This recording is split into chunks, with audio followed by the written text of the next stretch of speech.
Welcome to Rap in Order, the interrogation of a hip-hop album, where we take some of the culture's most beloved hip-hop albums, put them on the stand, see if they stood the test of time.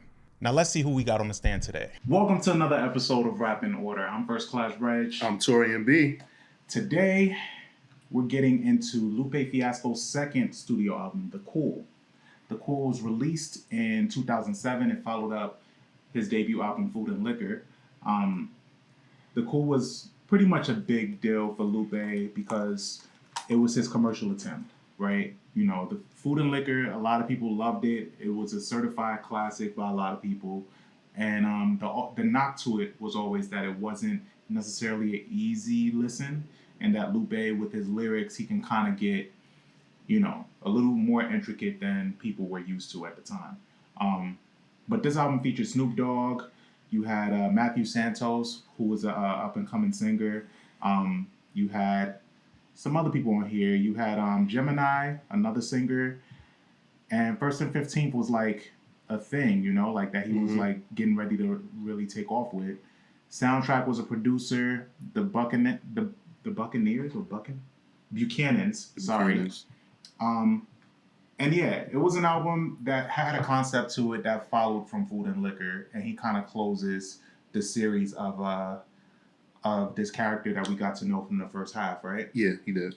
But how did you feel about this album when it came out? So, you know, Food and Liquor was an album that, like, I was like highly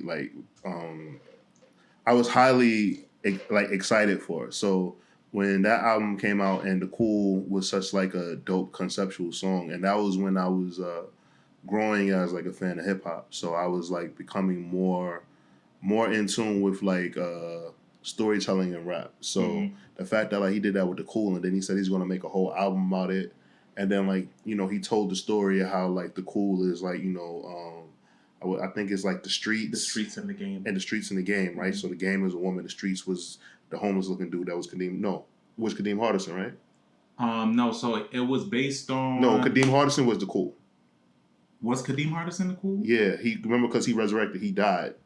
Right, but I didn't know it was Kadeem Hardison. You never saw the video? No, I don't think I saw the video. Yo, bro, in the video, Kadeem Hardison plays the dead guy from The Cool. Yeah. So, when he painted that concept, I was all in. I was sold.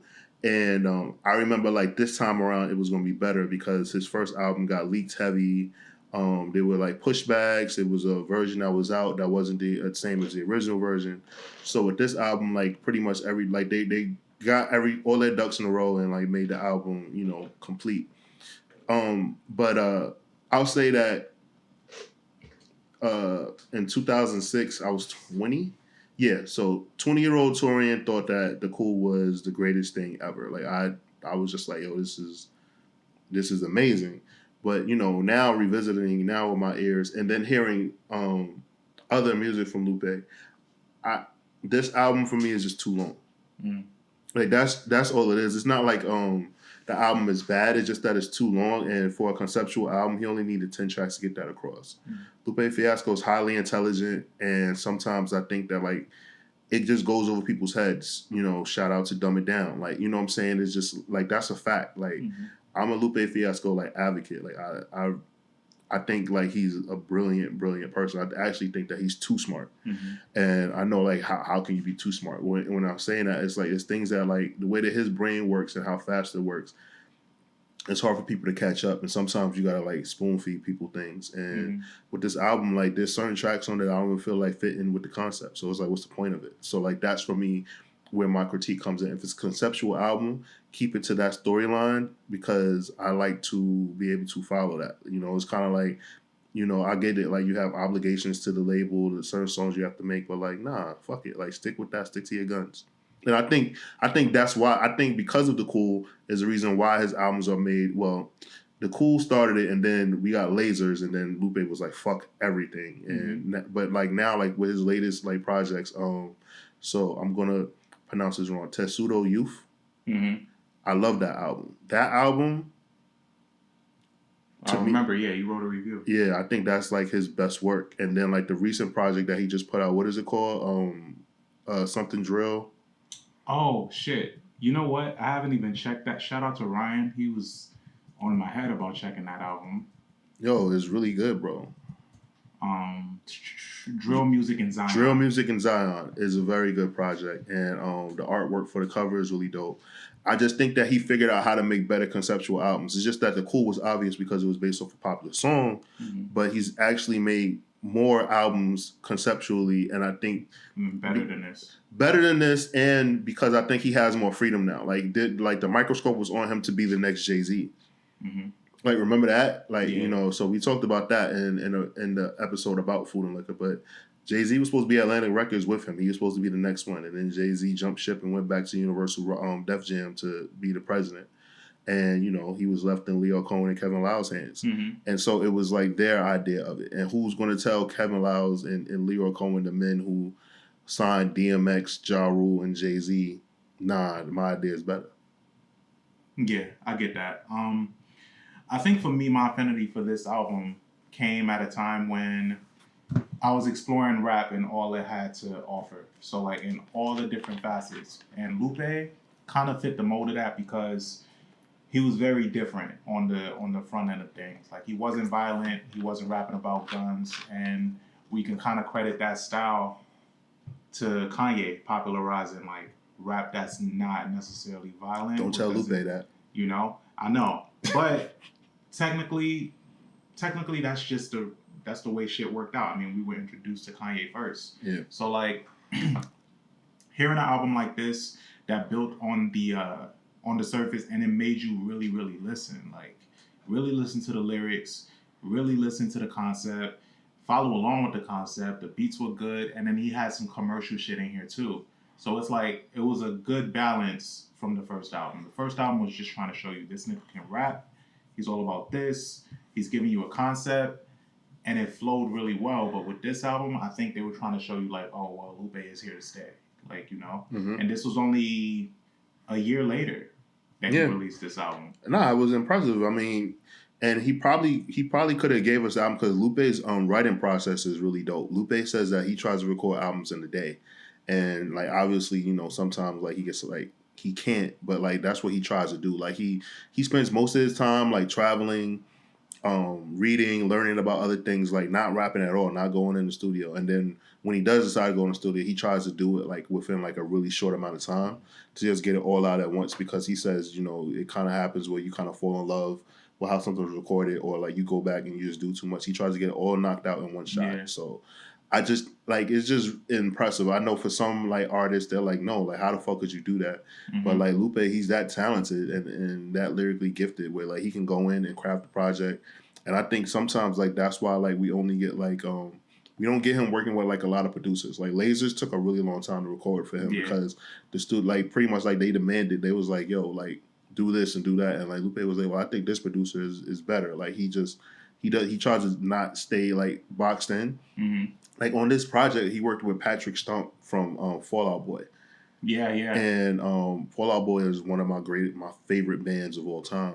And knowing that like Patrick Stump like worked on some of the chords for this album and like helped like him like come up with like hooks and stuff like that and sing background vocals was fucking mind blowing to me because I was just like, yo, I really like at this time like when Fall Out Boy's Infinity album came out around this same time, it just made a little bit of sense. Like if you really listen like with your musical ear, like you could tell like some similarities that like Patrick Stump did with the chords for the album. Yeah, and the thing that I always appreciated about Lupe is that through his artistry, like it's pure and he's not necessarily trying to move the needle according to what's going on at the time, because there was no rapper like him at this time. You know, he wasn't doing anything that anybody else was doing. No. And then at the same time, like, you know, it came at an interesting time because he dealt with a lot of loss in the process of this album. So he lost his dad. He was friends with Stack Bundles, Right. who died around this time, and then also Chili. Yeah. You know, his Chili. friend, that got locked up. Chili got like some ridiculous number, like 65 years or some crazy shit. I think 40, like 45, 44. Son. Yeah, so he dealt with a lot of loss, and he was in a dark place, and this is kind of how he got a chance to like escape for a little bit. So the concept of it, as we know, is pretty cool, and it follows along through the process of the first album if you was in tune with it. So getting into it, Baba says, "Cool for thought." I like the poem. It was dope. They thought it was cool. Yeah, it was. Yeah, and you know, it touched on things that was going on in America at the time. Hurricane Katrina. I actually just watched the documentary "Children of Katrina." Like, it's really sad. Oh wow. Like thinking about that in hindsight, and me thinking about like the friends that I made from New Orleans that moved to Atlanta during that time.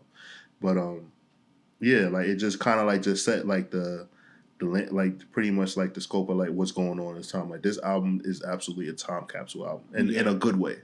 And also just checking on the status of what you think is cool, and they say like don't overdose on cool. Like don't be too comfortable with how things are. Being okay with shaking shit up I thought was part of the message of that poem.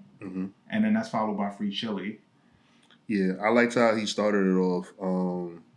I was just like, yo, like this, like Lupe is just like one of those rappers that when we get older, like our like grandchildren will like listen to be like, yo, this dude, he was really ahead of his time. And I just think that he wasn't packaged correctly. No, I don't think he was. Even from the very beginning, like of being linked so closely to Jay-Z, like he wasn't really in that scope of things. Like I could see if this was executive produced by Q-Tip or something. Yeah, like I just think that like he was so talented that somebody like Jay-Z obviously knows talent, but it's just that like somebody like Jay-Z shouldn't like be working with at the helm of this. At the helm of it. And it's just like you could tell like Lupe was different. I remember in Complex Magazine, he was always featured in Complex Magazine, and he was talking about how like he wore like Cartier frames and like just like, and that like, you know, he wasn't into like big chains and big jewelry and stuff like that, or like how into denim he was. And it was things Japanese like denim. Yeah, like he was into expensive shit, just not the expensive shit that like the typical rappers were into. Flashy, yeah, like he was into art early. Like he was in the skateboard culture, but not like how it was presented. It just that Kick Push took off. It was a metaphor song, but like yeah, like I could just tell that like all right, his values are very different, and I think that it was being presented to us a certain way because like there was a new wave coming of backpackers, quote unquote. And I think Lupe just had like a wide variety of tastes, and they didn't know where to put him. So then they put him in that lane, and he didn't even like it. He was like very frustrated about that shit. So, if he would have been signed with like Stone's Throw, man, he would have had more freedom, and he probably would have had access to fucking, you know, producers that like we like hail. You know what I'm saying? Has Lupe worked with Doom? You know what? I don't know. I think we should check that out. I don't know if he's worked with Doom or Alchemist or Madlib. Oh wow! Holy shit! Let me see. Well, he's done a tribute freestyle. All right. I'm pretty sure they've crossed paths and like spoken stuff like that. But yeah, like I just think that like he was presented. They didn't get it, and it was just something new to tap into. Or whatever, and it also like makes me think about like with Kanye. Kanye's like, yo, I'm from fucking Chicago. I didn't give a fuck about that backpacker shit. That was just who I was accepted by. Yeah. But you know, it is what it is. But like hearing like the Free Chili song, like he is a superior MC. Like he's on like some Rakim shit. Like as far as him being able to tie words together, use metaphors, double and triple entendres. Yeah, like, bro. And then even getting to his flow. Going straight into Go-Go Gadget flow, which is in itself an homage to the city. It's funny. I'm thinking about this now. Like it's funny how much Twista has came up on this podcast. But I thought that Twister would have been a good fit on this song because it's like a tribute to this type of style of rapping in Chicago. Yeah. So I think he would have been a good fit. How you feel about it? I think Lupe made the right call. Yeah, I think Lupe knew what he was doing. Yeah, nah. Go Gadget Flow was always one of my favorites on this album. It's written really well. His flow is amazing. The beat is great. What you thought of it? I really liked it. The thing for me that was impressive is the hook. People don't give Lupe credit for like how well his hooks are crafted, and I thought that was dope. And like it's just a catchy hook. And it was also surprising to me that like I always wonder like when a label's deciding like, all right, what songs are we gonna package to radio? Like how certain songs like just don't make it, and this song to me in 2006 kind of like fit the BPMs that radio was doing. Yeah. Like Superstar was fucking out of here, but I don't even think Superstar. Like I know Superstar was on hip hop and R&B, but like Superstar was on Z100. Yeah. I think and that's partially because of this Matthew Santos guy. Yeah. And the way that he sings, his voice, put him in put Lupe in a lot of different places and spaces and stuff at the time. That would take us into The Coolest. Yeah, there we go. Beautifully written. It's the reason why we're here on this album. My man Dwayne Wayne. Yeah, it's the focal point. Yeah, he pretty much continues the story that we heard, and it really like captivated his fans because like his fans really like wanted to know like what happened to this character that he created, and pretty much like really wanted to like see like where he was gonna go with it. And I think like he did what he had to do, and like that's why like as we keep going on the project, I'm just like, yo, why is this album? What is the album? 16 tracks? Like it doesn't need to be 19. 19. I'm sorry, it doesn't even need to be that. Yeah. Michael Young History is the character's name that he develops. And he's developing this story of him and his struggle between the game in the streets and the distractions that comes with it, and the struggle of trying to maintain staying on the right path for this character. And Lupe just has this way of like, he said, damn, I'm trying to think of one lyric that I can reference here. Let me see here. The coolest. What?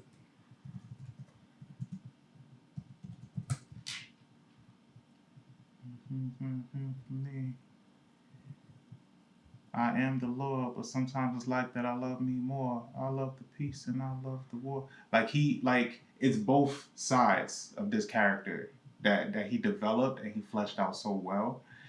His demise, though, that's one thing that we'll get to. But this character's demise that we get to in this album, the way he closes it off, I was kind of left unfulfilled with the way that the character died. But what was that to prove your point about the album in itself? I'm just saying, like it didn't feel like I don't think he knew where to go with it. I don't think he planned on this album, on this character being a fully fleshed out thing. So I think he made it up. That's impossible. Yeah. How could he have not planned that? Like that was the point of the album. But no, I don't think he planned for it to be, because like you said, a lot of people was around rallying for him to continue the story of this character. Okay. So I think it was probably just supposed to be over and done with on the first album. But then he listened to the fans and he made a fully fleshed out story for him. That's in less than a year. I mean, hey man. I think it would have been cool to see this though as like some type of play. I'm pretty sure Lupe always has ideas and things that he wants to do, so I'm pretty sure that's what he wanted to do. I agree. I think that it was something that it wasn't fully fleshed out. Like he probably was like, damn, like the demand for this story is really high, and then next thing you know, like, all right, I'm gonna make a whole album about this storytelling. And yeah. I don't think he wanted to end it. I'm pretty sure he wanted to make it a trilogy. Yeah, I think so. I think afterwards. But I think, honestly, when he developed this character in this story in the first one, he was like, yeah, it's over. But then niggas on blogs was like, yo, but what happened to Michael Young history? And then he was like, yeah, I got you, and kind of just doubled back on it. But overall, I think it's a really cool story. And it's a very bizarre story in the beginning from the first half, which a lot of people don't realize that Kanye produced that first one. A lot of people forgot about that. But that takes us into Superstar, which is his big single from this album. Son, that song played was everywhere. Mm-hmm. And I didn't get tired of it. No, neither did I. It was just great. The video was good. The budget was bigger. Mm-hmm. He looked great. His man soundtrack was everywhere on this album. Yeah, bro. Everywhere. That was like his goal. That was his 40. Yeah. And then it's not enough to say about that one, but 2 back-to-back great singles. You got Paris, Tokyo. Paris, Tokyo, I still play to this day. Also produced by Soundtrack. What you thought of it? What I thought was dope is that like my in 2006, like I wasn't well traveled yet, and so I knew like Paris and Tokyo existed, but I didn't know I didn't really understand what the big deal was. So like hearing that song, right, and then like knowing like okay, like Lupe and Fiasco said like these places, it made me like research and like learn about like the culture over there, and like look into things that like he was interested in. And I was like, all right, this is smooth. Like, obviously, like, he's on, like, his smooth nigga shit on this track. So, what he probably meant to do in the song did something completely different from me. It just made me, like, tap into other countries' culture and why they're so popular. Like, why, like, because, like, Pharrell and Kanye also were mentioning it.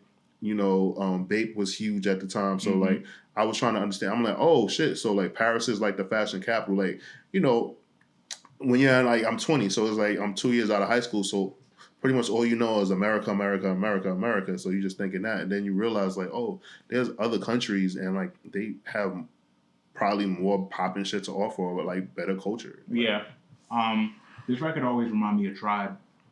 It's a very award tour kind of sounding track. I agree. It feels like a Tribe record. I've always liked it, not just for that reason, but just the overall vibe for it. It's great. It's a great, great song. And it's followed up by High Def. High Def features Snoop Dogg. How you feel about it? This was a cool flex, but this song sucks. You ain't like this song? Nah, I ain't like this song. And shout out to Pooh Bear. A lot of people don't know who Pooh Bear is. Pooh Bear is a writer and producer with Justin Bieber. He's filthy rich right now.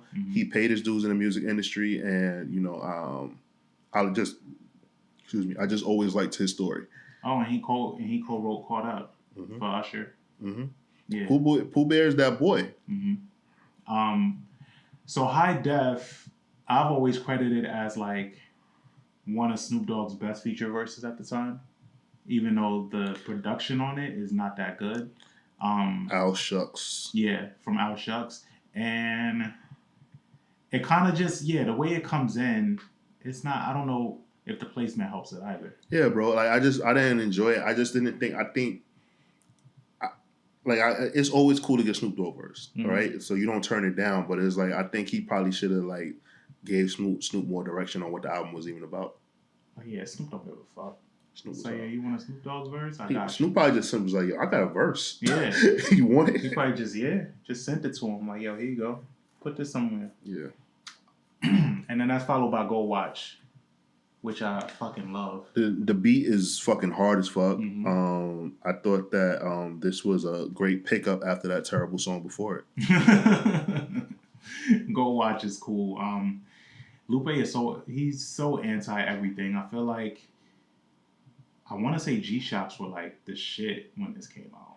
Yeah, like G-Shock, like it was like digital watches and everything like that. Like he was pretty, like that's what I'm saying. Like he was so much the opposite of like what Jay-Z was. And I remember like Jay-Z was corporate Jay-Z at this time and shit like that. It was just, and it was like we were going through like a renaissance of like people like finding themselves like think about like the shit that we was wearing or like the other people was wearing, like the clothes, Creative Recreation, Spura, Sky Tops, like you know what I'm saying, like Supras, you know, trying to find Bape somewhere or whatever like that, or trying to find like other designers that were on the come up. So Kid Robot, like they would think like we were trying to really all like figure it out. So it was just like a lot of color and a lot of high tops. Yes, yeah, a lot of fucking colors. Yeah, the more colors the better.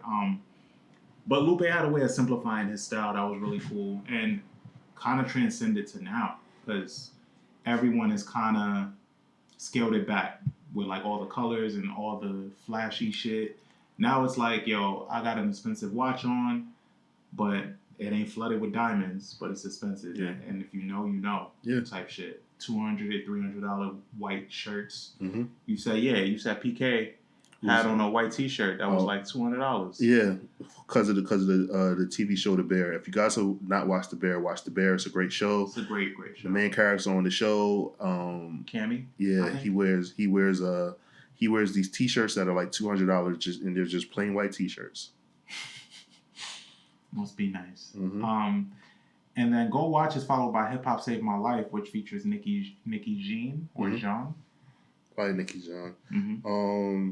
I love hip hop metaphor songs. Mm-hmm. I love songs. You know, I think that Common probably might have the best one. Yes, he does. Right? So Common has the best one, but Lupe being from Chicago, I definitely feel like this was kind of like an ode to that. And I just think that like what Lupe is able to do with things like that, right, are like amazing. And I just think it's like I said, I will repeat this. I love Lupe Fiasco. I think he's immensely talented. I just think that the execution on this album was not as good as it could have been. Because he told us it was the story of the cool. Yeah. I mean, you get the story of the cool on here. Right. I just wanted him to be more dedicated to that. Okay. I feel you. I think Hip Hop Saved My Life it has a lot of different intricacies to it. So like it does have the hip hop metaphor or whatever that a lot of rappers rely on sometimes. Mm-hmm. And then he also has it from the take of it just of the literal take of hip hop getting people out of jams and hip hop being the savior for a lot of these artists that could have went down a dark path in the streets or whatever. Okay. So I think it's in a literal sense as well, mm-hmm. which is cool.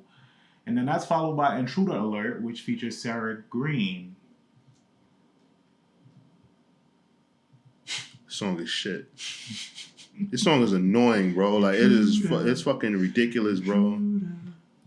And I remember a long time ago in Atlanta, I went to a Lupe Fiasco show and he performed this shit, and I was fucking incensed at how many of his fans were singing along to this dumb shit. Hate this song. The first verse is on some like runaway love type shit. I hated that song, that Ludacris and Mary song. Mm-hmm. I hated that song, but I see what it was doing, Grammy type shit. Intruder Alert, first verse gives you this vibe of like, not even vibe, but tells the story of this young woman that went through a very, very rough time, and it has since affected her trust with men and dating and everything. And then, like Lupe does, he tells a different story within every verse. This is just not a song that I would be listening to often. No, it's not. I appreciate the storytelling, but it's just like, nah, bro. I can't. We good. Yeah, bro. So, nah. I am good on this one, Mr. Fiasco. Streets on Fire follows that up. I like this one. Yeah, Matthew Santos is on there. Mm-hmm. It's a dope track. I wish this one was pushed to radio as well. Yeah. This song like was on movie soundtracks and shit. Yeah. Though. So they definitely got checks for it, but it should have got pushed more.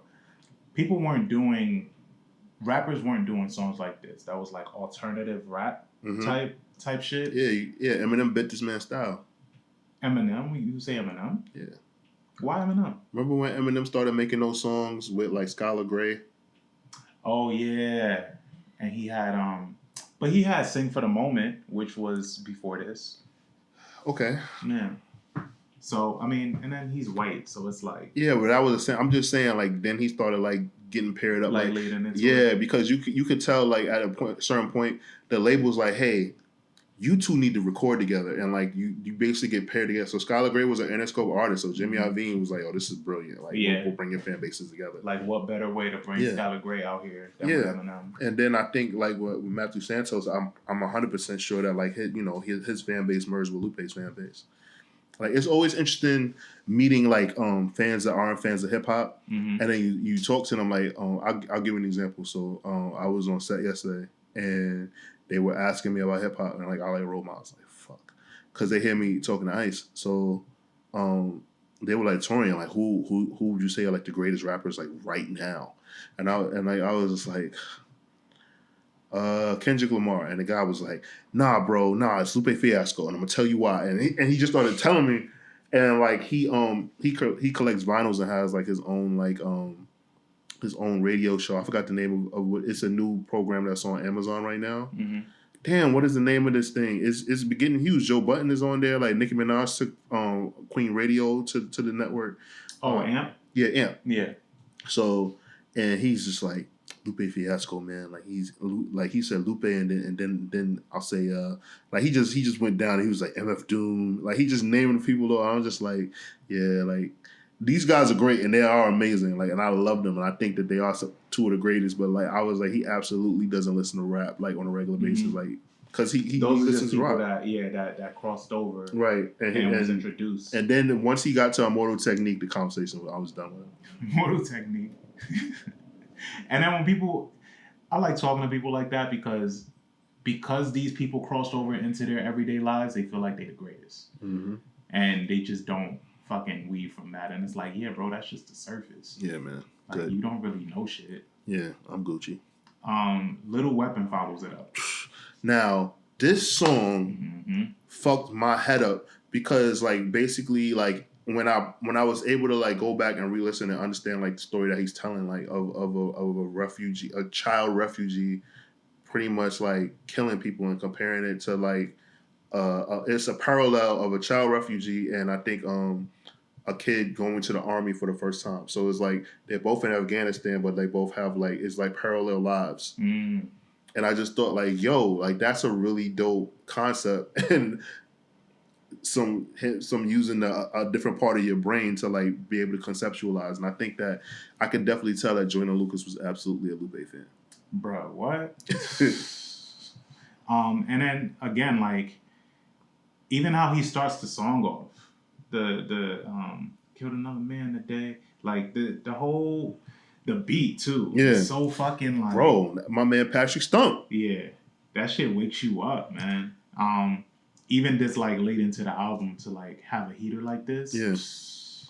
Did you ever hear the story of so Jay-Z was like really fucking with Patrick Stump at this time. And like he was telling her about like, yo, this dude is a genius. Like see what he did on Lupe's album, Fall Out Boy album was great. So like Jay-Z like puts him on a spot in front of like Kanye, Swiss Beats, L.A. Reid, like all of these great people, and Jay-Z's like, yo, give us like, yo, just make a song on the spot, because like he's done it in front of Jay-Z before. So Jay is like, do it. So like Patrick Stump is like nervous because like there's all these great people and like he just bombed. And then Jay like pulled him aside, was like, don't worry, like I've been there before too. Like not like in the past 10 years, but like early on in my career, like in the 80s with Big Daddy. Like he told the story like with Big Daddy Kane. Like Big Daddy Kane told him to freestyle, and like he just repeated a freestyle that they've heard already. But I just think that that's funny. Like basically, like they did some reverse Bobby Smurder shit to this white man. Oof. Like they was like, Epic Records. Yeah, they was like, yo, perform for us right now. Do it. You got it.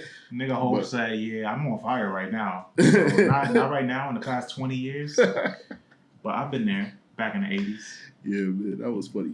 That's crazy. I always hear stories about Jay like that. That's mad. What about Gotta Eat? Nah, I hate that song.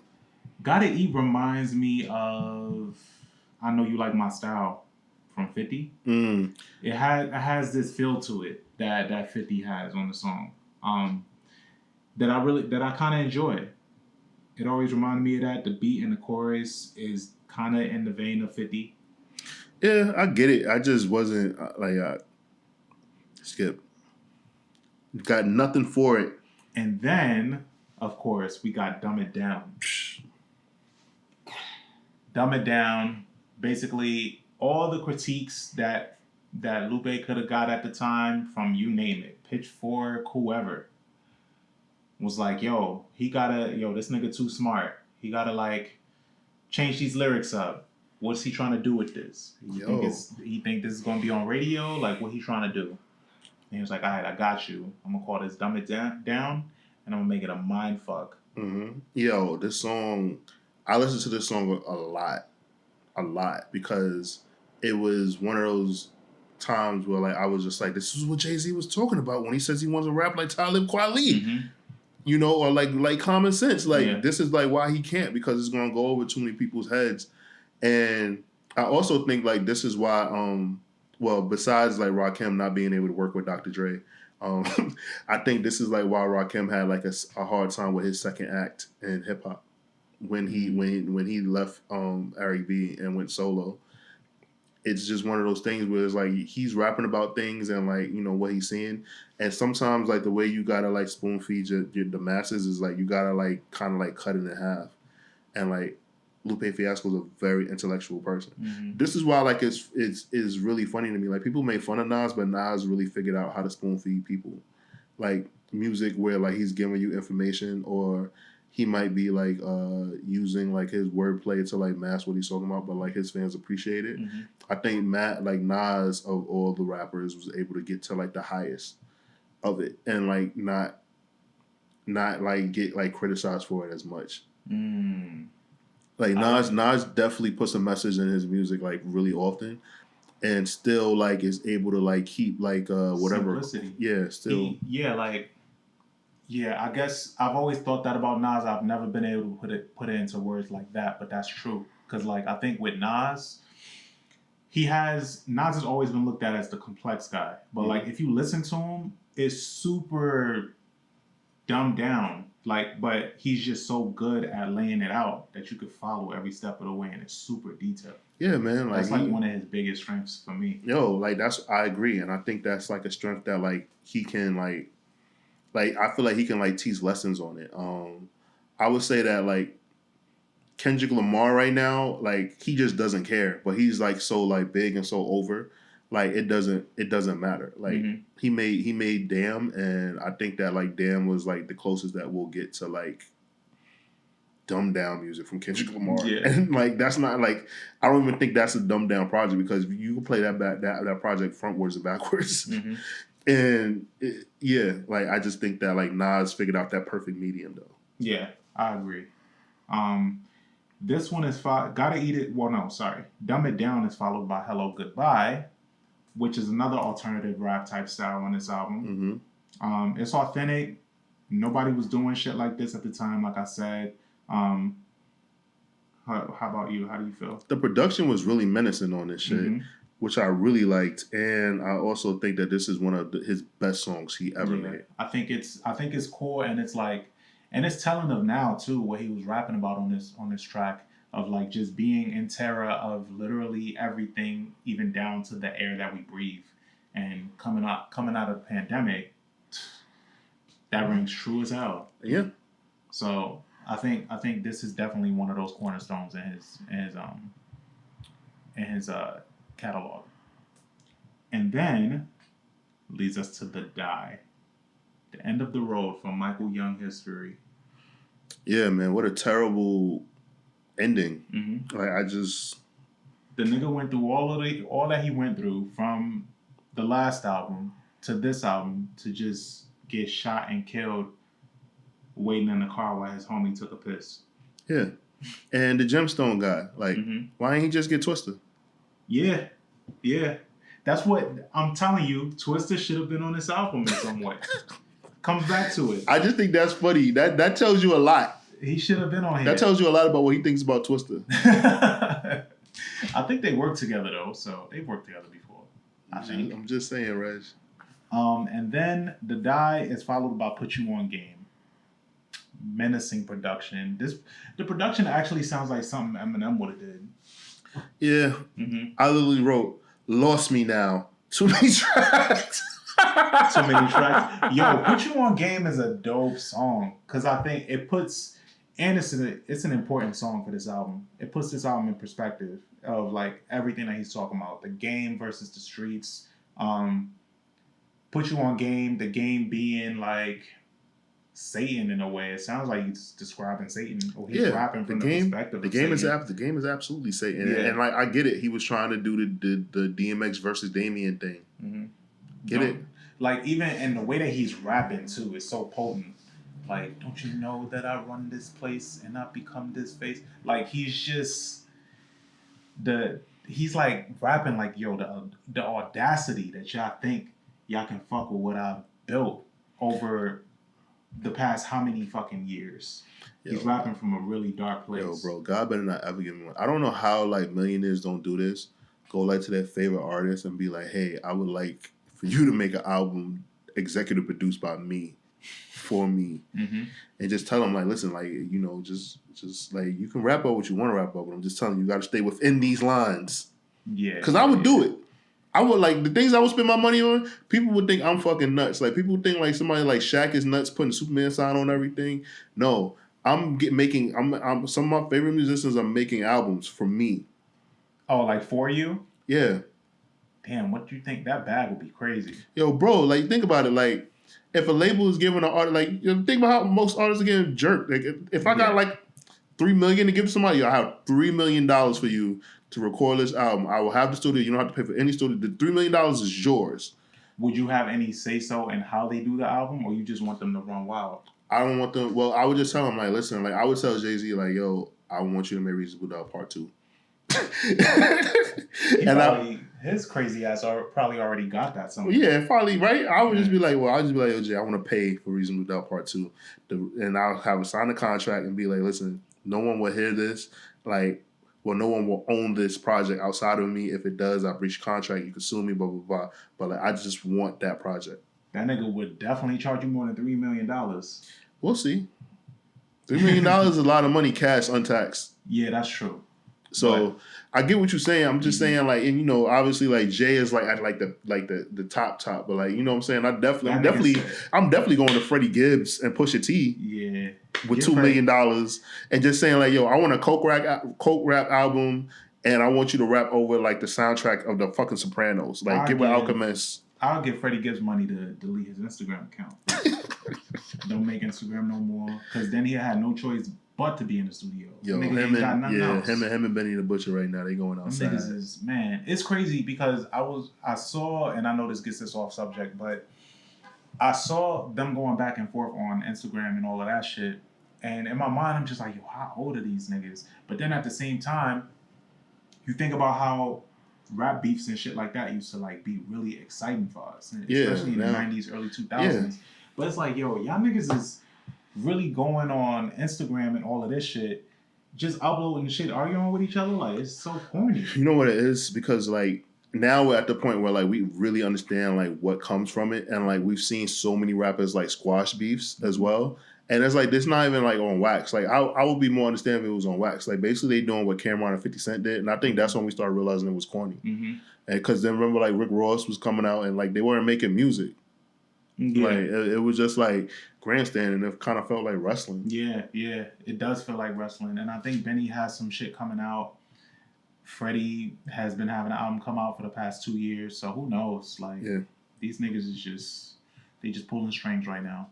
But anyway, so the album Put You on Game is followed by Fighters, which features Matthew Santos.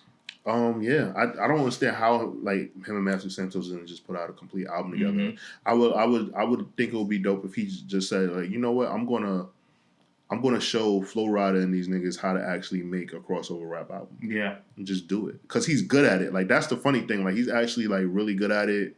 And I'm pretty sure like he wants to be challenged and shit like that. Probably gets tired of it. I would also like to know like, does he help other artists write? I don't know. Lupe, yeah. Like I know he ghost wrote for Kanye for a minute. Yeah. But I would like to see like, does he like write for like other rappers? I mean other not even rappers, like singers and shit like that, because he's really good. Yeah, I wouldn't be surprised. But yeah, this one is good. I wouldn't have mind, especially around this time, like an EP with Matthew Santos and Lupe. That would have been dope. Mm-hmm. But Fighters is followed by Go Baby. It actually closes with Go Baby. My shit. I fuck with this song. Son. The jazzy feel to it. It's such a like, jazz club type vibe to this song and go-go type vibe to this song, which I really, really love. Go baby, go baby. That shit was great, man. Yeah. I thought when Lupe did that shit, I was like, oh Yeah, shit, my nigga is groovy. Like it was very Chess Records, Chicago based, and I like you. That's how you also know like he's musically inclined. Like there's a lot of dudes that can rap and like they can just rap, but like they don't have music. Yeah, and the way that he closes fighters, I think at the end of it he says something like, "Oh, thank you for sticking with me. This last one's for you," talking to women, and he was like, "The last one's for the ladies," and then it goes right into this, and it's like, yeah, man. And like I want to know like why "Go Baby" is the last song. Yeah, it doesn't make sense that it is. I think Fighters is the end of the concept that he was building on. That's why he left that message at the end. Yeah. Cool. So it's kind of like a parting message, like, oh yeah, y'all can have this too. It's kind of like Drake putting Jimmy whatever. What's the name of that shit? Oh, you talking about the 21 Savage song? Yeah, Jimmy Cooks. Yeah.